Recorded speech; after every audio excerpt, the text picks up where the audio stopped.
Hey, this is Nathan Motz, and you're listening to the Seleção podcast. Simões bending one for Torres. Eusebio. Oh my word! Have you ever seen anything like that? Bem jogado por Simão, a passar por dois adversários. Simão a tentar oferecer o golo a Figo e a bola é golo!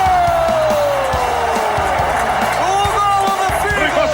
Rui Costa já acreditou, vai tirar para o golo, atira, golo! Golo! Golo! Cristiano Ronaldo, vai embora Cristiano Ronaldo! Bateu, golo, golo, golo, golo! Ronaldo! Obrigado, Cristiano! Portugal vai Éder, chuta! Gol! Gol!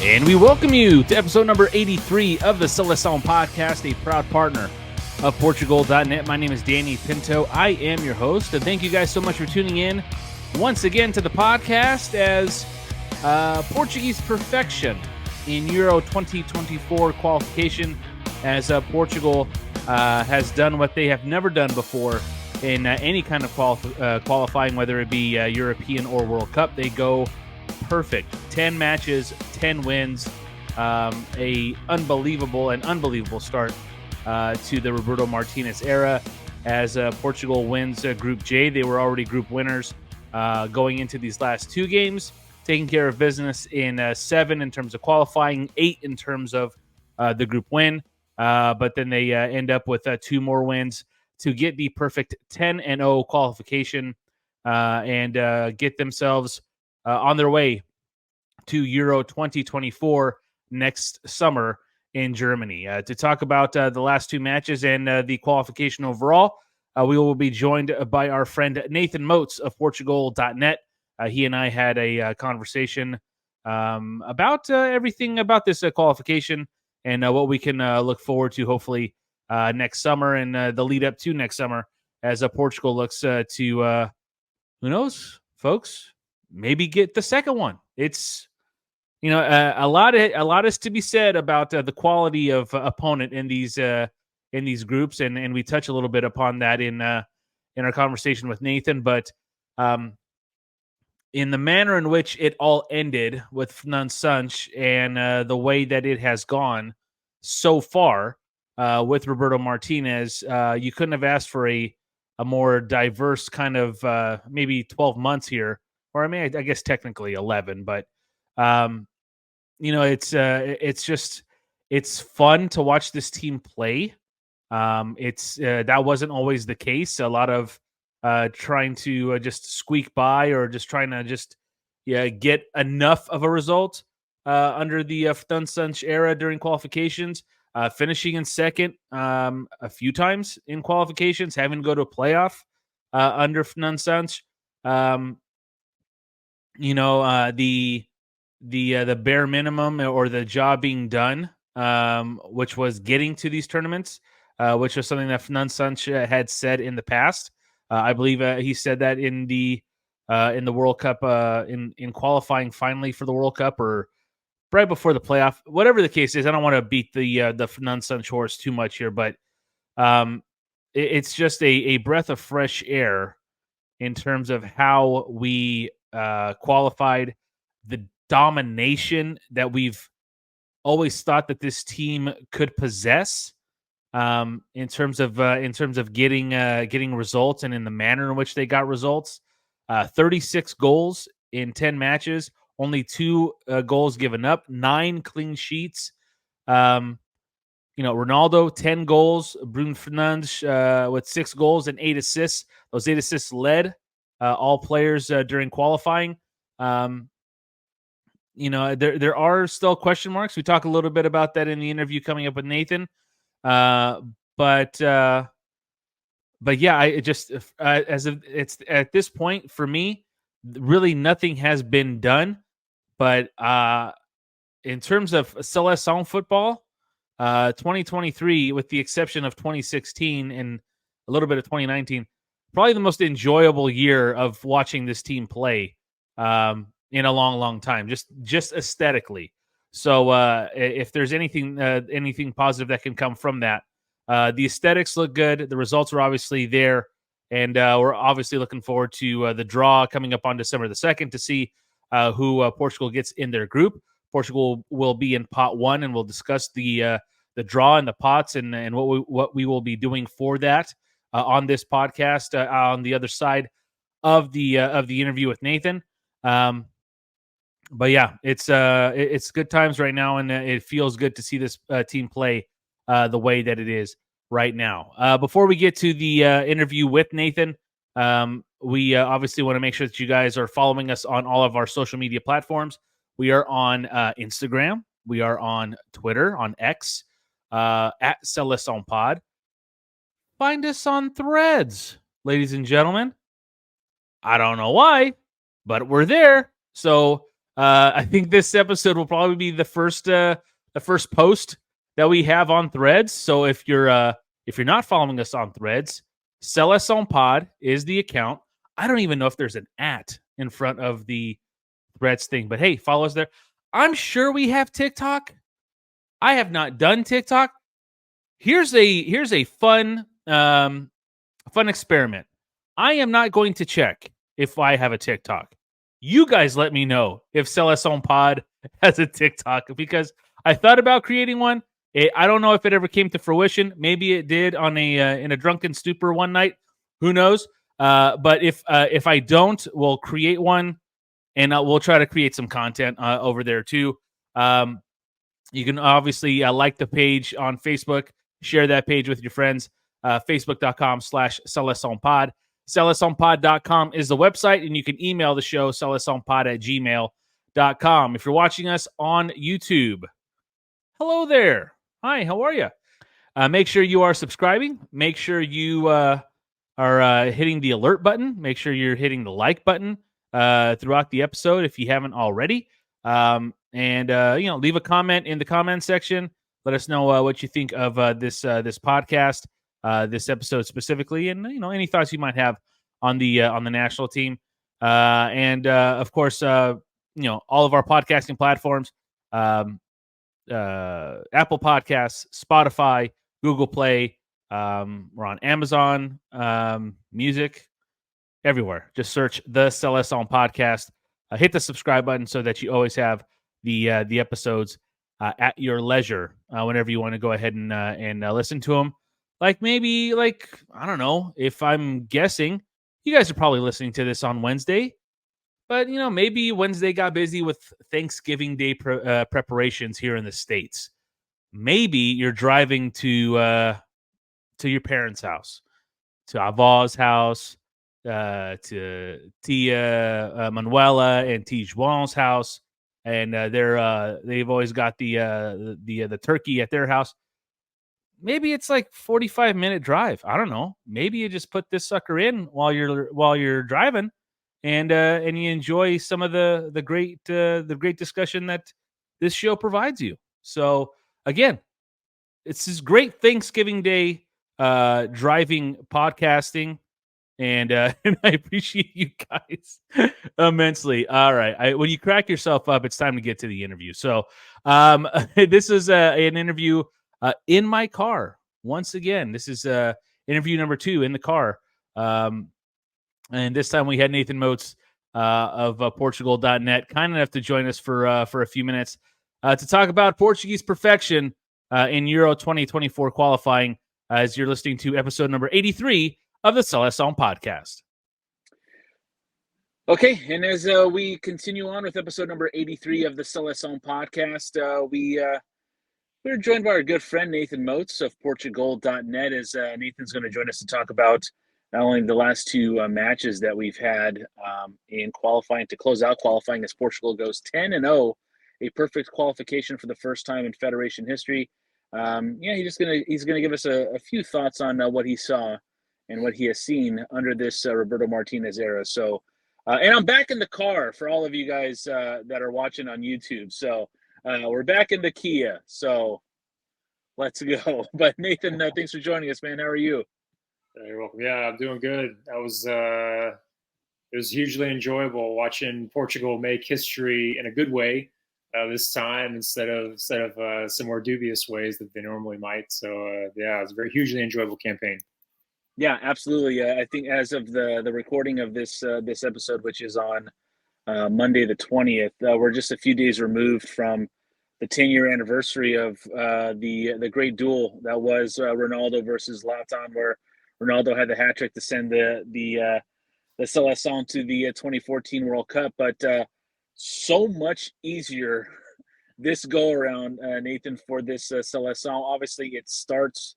This era starts with Roberto Martínez at the helm, and you couldn't ask for much more from what he and the team provided the fans of this national team. As you know, as we kind of vaguely mentioned, it's always, not always, but has been a struggle to either show the prowess of this national team potentially, and be it the quality of the opponent, the circumstances as to where we are right now with this national team, but just something always seemed like there was a hiccup waiting to happen, and it just didn't happen in this qualifying campaign. And I'd just like to get your thoughts on what you saw in these first 10 matches of the Roberto Martínez era.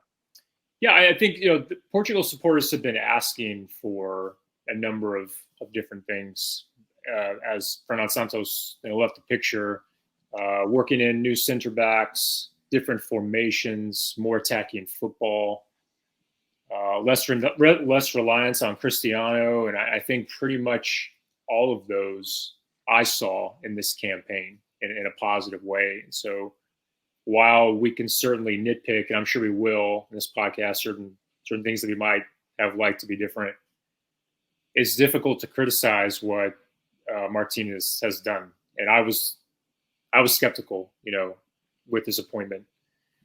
And from the beginning, really, his commitment to finding what works best for this group of players was really obvious. And that for me, I think was that was the most significant factor.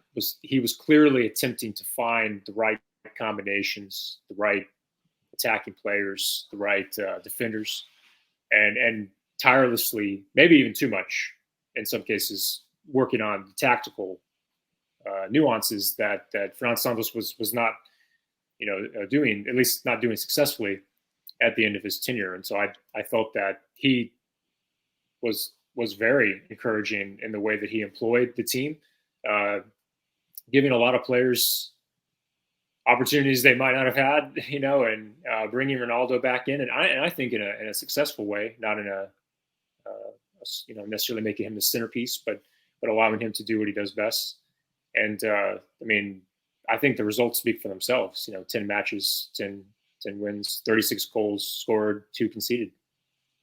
That's nine clean sheets in those 10 victories. The goals scored at 36 that tops all of European competition or any of the European nations in the qualification for Euro 2024. Some stats I also like to, and possession I don't think was ever really a problem per se for this national team, but they finished fourth or are currently fourth. I know we have a couple of qualifiers I think still to go, but fourth in total possession, and more importantly, fourth in passing accuracy. So they're not giving the ball away as not some. And again, that maybe not being a bugaboo from years past, but just it's good to see with this kind of new regime. The importance of getting the ball to your teammate, not losing the ball. And when they did, I think they were also fourth in recovery as well. So. Yeah. You couldn't have asked for a much more, the word is going to be perfect, but a much more perfect start from this national team under Roberto Martinez. You mentioned Ronaldo, second in European qualification in terms of goals scored this go around. He had 10. Only Romelu Lukaku had more with 14. But the guy I want to talk to you about, and we'll get to Ronaldo before we let you go here, but it does seem that Bruno Fernandes is the guy right now for this national team. I tweeted out during the game in this past game where he just unleashed that goal from the far side of the 18, just kind of cementing, I think, what has been a brilliant campaign for him during European competition. 6 goals, 8 assists, the 8 assists leading all players in Euro 2024 qualifying. What have you liked out of Bruno Fernandes in this campaign? Yeah, he's becoming all the things that we would have wanted him to be. There was all kinds of talk, and it continues, about the way that he manages the midfield, where he's not like a Joao Moutinho figure who's tidy on the ball and is making these let's call them smart decisions all the time with it. But really, I think he takes a lot of risks that are paying off now, whereas in the past there were a lot of risks that were not serving the team well, and that was really frustrating. You can see that still, the emotion that Bruno elicits from the supporters, I think, ties back to some of the performances that he's had where he's just been careless, ambitious, yes, but careless.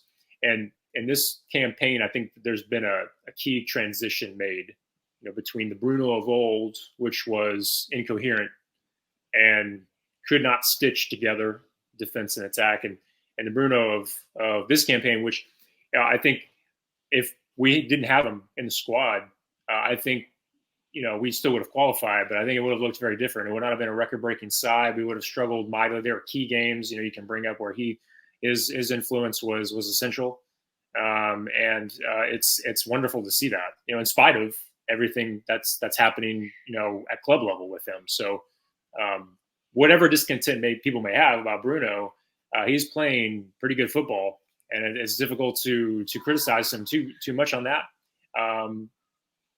And in contrast with the past, where it was really easy to look at him and say, why did he do that? Why can't he serve the team more? Why can't he, fulfill the legacy of Rui Costa or something like that? But I think he's played exceptionally well. He deserves credit for that, regardless of what people may say about him. Not appearing in big matches and so forth and so on. We're talking with Nathan Motz here of Portugal.net. He's joining us to take a look back at the last couple of matches and all of qualifying here as Portugal goes 10-0, a perfect qualification campaign, as we're talking with Nathan here on episode number 83 of the Seleção podcast. We mentioned Ronaldo a little bit. I put out something after the Luxembourg 9-0 victory where he was not in the lineup due to a yellow card accumulation, and I said that maybe this national team is should start looking at a life without Ronaldo, because again, it's everyone who attacked me. I would say 95% of them said you can't base that off of Luxembourg, and I didn't, but I could see where the correlation was made there. But these last 4 qualifiers, and the 2 prior to these 2 here was where Portugal not only clinched their spot in Euro 24, but obviously winning Group J. It almost felt like in September he may have not have been in form, and then in these October and November qualifiers, not only in form, but also with, again, there wasn't a pressing notion to give him the ball every single time, to cross it into the box, to force it into him. And with that said, he still was second in scoring in terms of all of the 2024 qualifications. So, what are your thoughts on his role right now, and his, not so much spot, because I think he's going to obviously be there and likely start, but pulling from these last 4 matches, what have you liked seeing from CR7? I think he's doing what anyone would expect him to do at this stage. He's still providing goals when needed, but he's able to, I think, understand when to take on a player and when to keep the ball moving. He's not going to get as many touches. One thing I always check with Ronaldo is how often is he getting on the ball. We don't need a guy necessarily who's on the ball all the time in his position, but he's got to be involved. He has to be able to kind of pull the defense out of shape, which is really, if you look at the way he plays for Portugal and his club side, he brings it's magnetic everywhere he goes. Absolutely, he is dragging absolutely still. Yeah, because if you let him have the ball anywhere on the pitch, he can uncork a shot that even at his age, I think surprises a lot of people. Sometimes we've seen him do that at club level, and he can still do it for the national team too. So I think using him as a decoy, he's really kind of adapting into that role. He clearly doesn't have the pace or the strength that he once did, but with the players we have just behind him in midfield, guys like Bruno, who are, I think, a little more adept at finding him in critical positions. His ability to exploit space behind the line is still there. He's still got that. He didn't lose that, and he's using it, I think, to serve the squad really well. We do have other strikers. People have pointed out Gonzalo Ramos and others who are waiting maybe to get their time. And I think we still need to see more. Every time I see those guys, I'm reminded, for as well as they are playing, for as young as their legs are, there's still a lot of things that Ronaldo does for this side that I don't think that they can provide. And so he's still acting as a role model and helping us kind of make the transition until those players are ready, scoring the goals that they're not right now. So, I mean, I still see his value. Yeah, I think that's very well said. We're talking to Nathan Motz here on episode number 83 of the Seleção podcast. Nathan, if you had to pick a player, maybe two players that, after Ronaldo, after Bruno, that have either, continued their stellar play and being an important part of this national team, or someone who's emerged as a consistent contributor, who would you kind of pinpoint in either of those scenarios? Yeah, well, I mean, so João Cancelo was fantastic, all through qualifying, and with his club, situation always changing. The merry-go-round. Yeah, he's visited all of the premier clubs in the world, and he's still able to really to show his class. I thought that this qualification campaign and really these last two games, he just absolutely tormented the defense. It was cruel at some point. I mean, I think it was against Liechtenstein with his goal. He drags the ball back across his body to get a shot and just puts the keeper, who would come out, on the ground in a really comical way. And it's just this such a skillful player. We're lucky to have him. He can play on the left or the right, and we could probably put him in midfield if we wanted to, like Pep does for Man City. And wherever we put him, he's fantastic.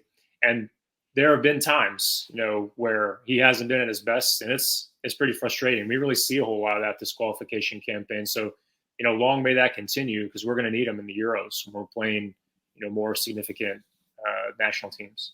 So I thought he was decent. Actually, some of the young guys coming in did really well. So Gonzalo Inacio was fantastic. Yeah. That's the one. That's the one for me in terms of emerging. I think he's been fantastic. Yeah, I mean, it really, and Antonio Silva wasn't bad either, really, for that matter. Hadn't got a lot of time before Roberto Martínez. And then, so he was looking solid. But Inacio in particular, I felt had a poise that really seemed more typical of an older player, a more established player.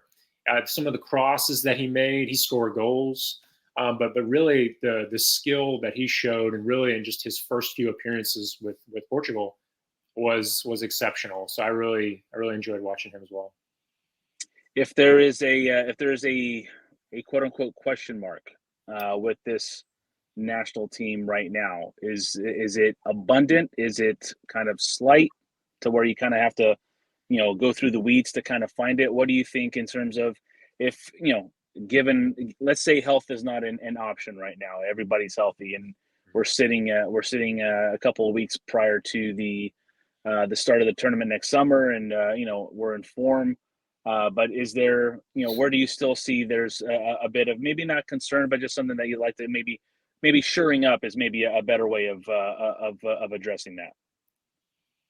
I still don't know how sorted we are in midfield, frankly. I think we have a lot of good players there, but we're trying some things that they obviously worked against the opponents that we faced. Clearly, we beat them all we scored a lot of goals. We didn't concede a lot of goals, so we did well.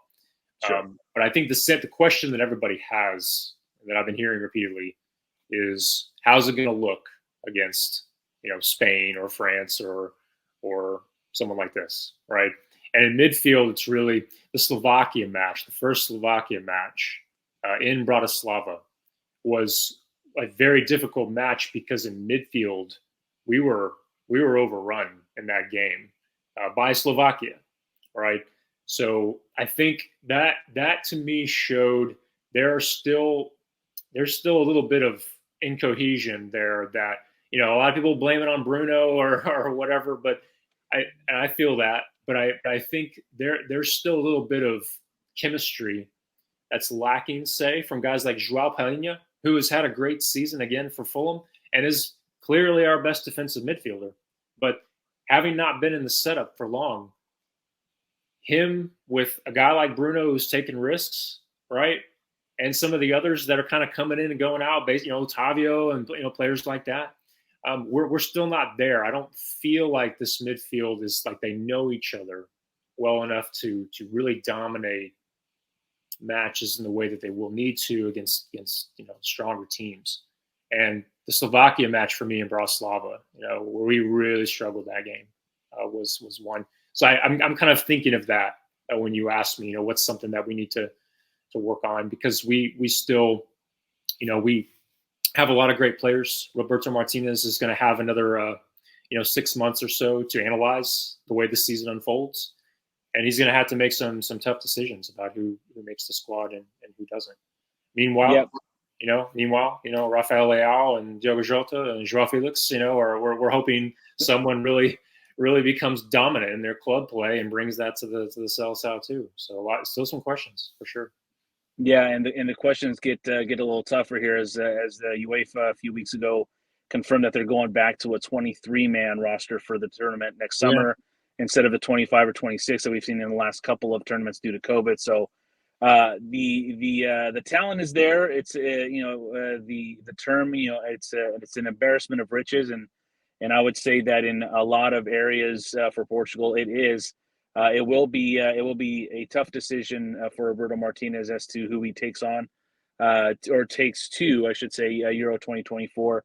I think based on some of the call-ups and even this call-up here, where everything was pretty much done, dusted, and settled, still a very consistent call-up based on the last few call-ups. So you can kind of get an idea of who he is likely to take to Euro 2024, but obviously it's the maybe the final 4 or 5 pieces that maybe is not shored up yet, and could possibly, Nathan, like you mentioned, that could the majority of that could be in that midfield where he's going to try to figure out what's best for him in the middle of the pitch. Yeah, and then we got guys like Nuno Mendes, for example, who I think most people would agree is our best option at left back. We don't know what his situation is going to be like. Is he going to come back from injury? Is he not? What kind of form is he going to be in? And that I would say is a critical piece for our defense as well, which, let's be honest, wasn't tested the way that it will be at the Euros. 100%. Yeah, we have no idea, how our back four, back three, or whoever it is going to hold up against a really difficult attacking opponent. We don't know. There are no friendlies anymore either, really. We don't play friendly. We do the Nations League, and then we do qualifying, but the warm up matches are pretty rare. So I don't know if we're going to get to see this team labor, say, against a difficult juggernaut until the tournament proper, and that's not the best. Obviously, no. We would like to have a little more data than that. Yeah, absolutely. Well, Nathan, we appreciate you making some time for us here on episode number 83 of the Seleção podcast. You can follow Nathan on Twitter at Nathan Motz. That's NATHAN MOTZ. Always nice enough to join us and give us his thoughts on the Seleção. And with a couple of days from now here in the States being Thanksgiving, happy Thanksgiving to you and yours. But really appreciate everything you do for our podcast. Yeah, thanks, and happy Thanksgiving to you as well, and to the Seleção supporters all over the world. Looking forward to the next 6 months of club football and on to the Euros. Força! And that was Nathan Motz of Portugal.net. A big thanks to him for joining us here on episode number 83 of the Seleção podcast. Again, you can follow Nathan on Twitter, on X, at Nathan Motz. That's NATHANMOTZ. So, we towards the end there, we talked about a question mark on the team, and it dawned on me during the conversation, and I didn't want to interrupt kind of the flow of that conversation with Nathan, but I guess for me, the biggest question mark, and it sounds silly based on results here, going 10-0, but I think the biggest question mark for this national team going forward into this tournament is Roberto Martínez, because, and it's not a slight to him in any way, he is a perfect 10-0 with this team so far. But he was not hired to qualify. He was hired to get the most out of this team and to get the results that this team has underachieved in getting, or not getting, depending on the phrasing there. But so for me, the biggest question mark heading into next summer is the manager. And again, not in a bad way, but we just don't know what Roberto Martínez at the helm of the Seleção in a tournament now looks like. The results so far speak for themselves. The man hasn't lost a game. He puts almost his team puts almost 4 goals a game and doesn't give up anything. They keep possession. They don't turn the ball over, and when they do, the recovery is excellent. So they're doing everything right. And again, the aesthetics of everything look amazing right now. But we will find out next summer if this was a prelude to what we hope to be a deep run in next summer's tournament. Perhaps if we've got those red and green Pollyanna Portugal colored glasses, could we win next summer? I think we could. Absolutely. Is there stuff to figure out? Yeah. But I think, again, we really don't know what this team is going to be like in a big tournament under Roberto Martínez, simply because we just have not seen it yet. But I am looking forward to it based on what we've seen so far, and that's super positive. The confidence in terms, and again, I wish we could play Euro 2024 right now. Right now, I don't want to wait till next summer. We couldn't, waiting for a couple of players to get back from injury. Nunes obviously being the bigger one. Not really knowing if Pep is going to be around. I mean, if I had to guess right now, I don't think Pep is on that squad next summer.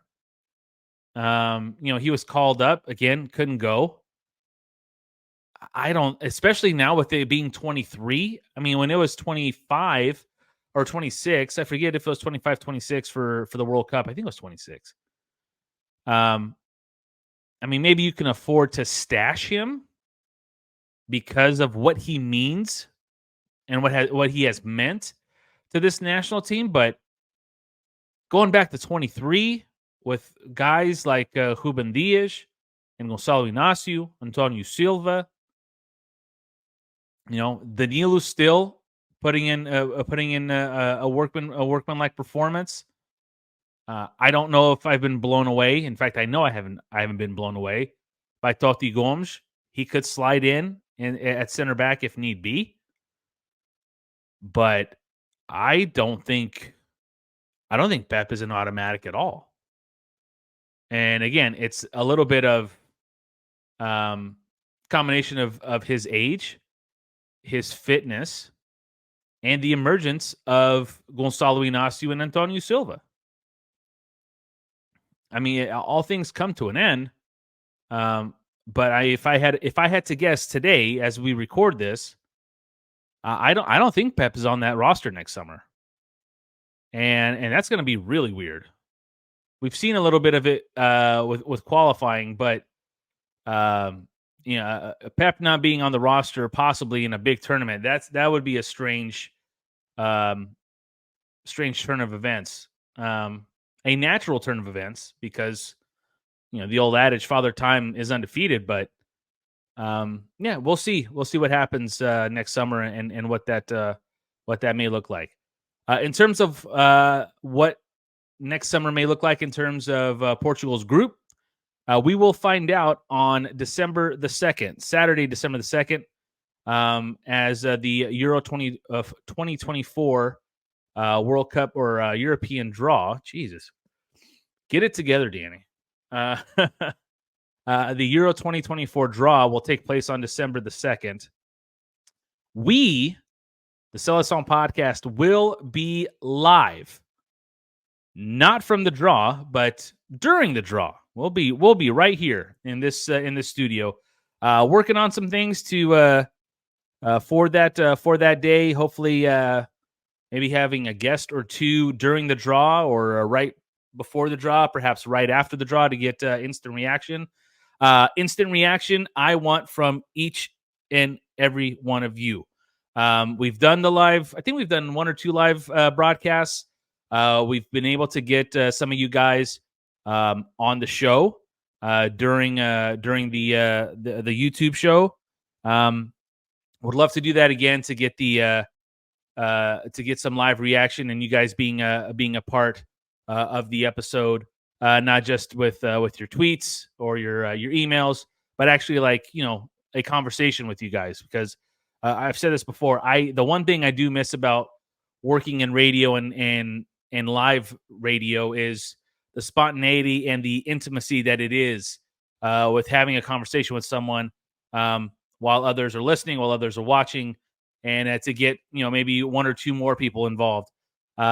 Conversation, especially sports conversation, is so fun, and if we can get that going during the draw, or after the draw, I should say. But just bookmark December the 2nd. I believe it starts at 9 a.m. Pacific, 12 noon on the East Coast.